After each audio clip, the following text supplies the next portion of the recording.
तो नेपाली मित्रों सुनिए इस वीडियो को।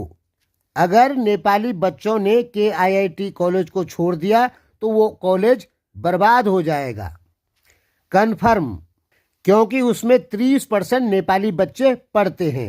सुनिए।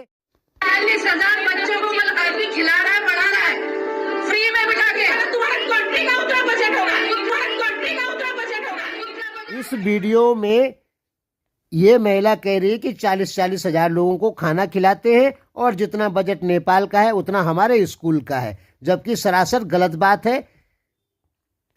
इस स्कूल का कितना बजट है, नेपाल का कितना बजट है, ये आगे वीडियो में बताएंगे। पहले तो क्या है कि इन महिलाओं ने या KIIT ने नेपाली छात्रों को बोल दिया कि चले जाओ, और अब वो माफ़ी मांग रहा है नेपाली छात्रों से कि भाई वापस आ जाओ और माफ़ कर दो। और यहाँ तक कि प्रकृति लमसाल के नाम पे एक स्कॉलरशिप चालू कर दी है इस स्कूल ने, जिसमें नेपाली छात्रों को स्कॉलरशिप मिलेगी, यानी छात्रवृत्ति पे पढ़ाई करने को मिलेगा, छूट मिलेगी भारी। इतना डर गए ये लोग। पहले तो इन्होंने 1,000 छात्रों को नोटिस भेज दिया कि जाओ, उनको छोड़ वहां से भगा दिया, और अब इतना डर गए कि कहीं सच में नेपाली छात्र न चले जाएं। सोचिए 30% नेपाली छात्र यदि उस KIIT को छोड़ देते हैं तो वो पूरी तरीके से बर्बाद हो जाएगा, क्योंकि उसका बजट नेपाली छात्रों से बहुत पैसा आता है। 16 लाख 15 लाख फीस है वहाँ की, और जब हजारों नेपाली छात्र छोड़ देंगे उस कॉलेज को तो अरबों रुपए का नुकसान हो जाएगा कॉलेज को। तो उसने, इन महिलाओं ने कह तो दिया कि हम फ्री में खाना खिलाते हैं और नेपाल के बराबर बजट है, तुम लोग भाग जाओ यहाँ से। लेकिन अगर ये लोग सच में चले गए तो कॉलेज बर्बाद पूरी तरीके से।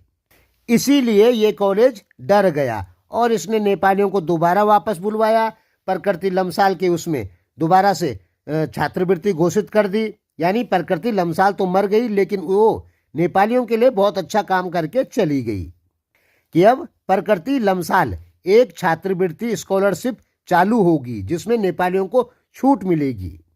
ये छूट इन्होंने क्यों दी? क्योंकि ताकि नेपाली लोग सच में न चले जाएं। सच्चाई क्या है? सच्चाई यही है कि इन्होंने गुस्से में तो बोल दिया कि चले जाओ, ठीक है, लेकिन जब वो लोग जाने लग गए, 200 नेपाली नेपाल पहुंच चुके हैं अब तक। जब वो जाने लग गए तो कॉलेज घबरा गया, कारण फिर कॉलेज, अगर सच में नेपाली लोग चले जाते तो कॉलेज के ऊपर सरकार एक्शन ले लेती और बहुत सारे कॉलेज के प्रोफेसर जेल चले जाते।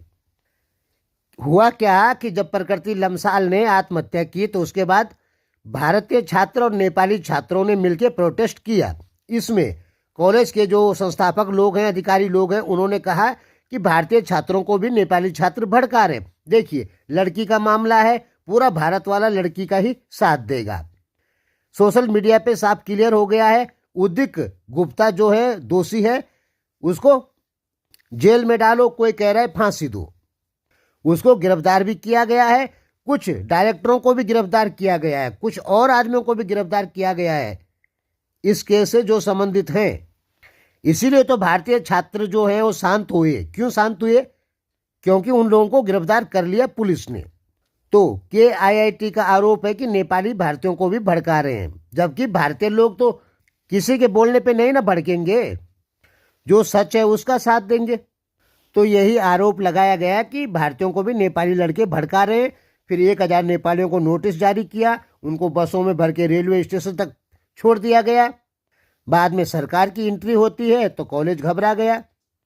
इनको लगा था कि ये लोग नहीं जाएंगे, कॉलेज बुरी कदर फंस जाता। अगर 1,000 नेपाली चले जाते, फिर ये कहते हम डिग्री नहीं देंगे, तो भी फंसता, फीस भी वापस करनी पड़ती। फिर देखिए, अगर नेपाली छात्र नेपाल चले जाते तो ये मामला चले जाता सीधे सुप्रीम कोर्ट में, और सुप्रीम कोर्ट है वो फैसला देता छात्रों के पक्ष में, क्योंकि कोई भी सुप्रीम कोर्ट बच्चों का भविष्य बर्बाद नहीं कर सकता, चाहे वो पाकिस्तान के बच्चे ही क्यों न हो। तो सुप्रीम कोर्ट के आदेश के बाद या तो बच्चों को वो लोग वापस लेते या उनको उनका पैसा वापस करते और डिग्री भी देते, क्योंकि इस केस को नेपाली छात्रों ने ही जीतना था, कन्फर्म था बिल्कुल। इसलिए कॉलेज डर गया। अभी कुछ दिन में आप देखेंगे कि बहुत सारे जो वहाँ पे प्रोफेसर हैं उनके ऊपर कार्रवाई होगी, क्योंकि कॉलेज को ये इजाज़त नहीं कि वो दो देशों के रिलेशन खराब करे। सोचने वाली बात है कि 1000 नेपाली छात्रों को कैसे इन्होंने नोटिस भेज दिया कि तुम्हारे लिए यहाँ पे न पढ़ाई है न कोई डिग्री है, और कैसे उनको वहाँ से भगा दिया। खुद सोचिए।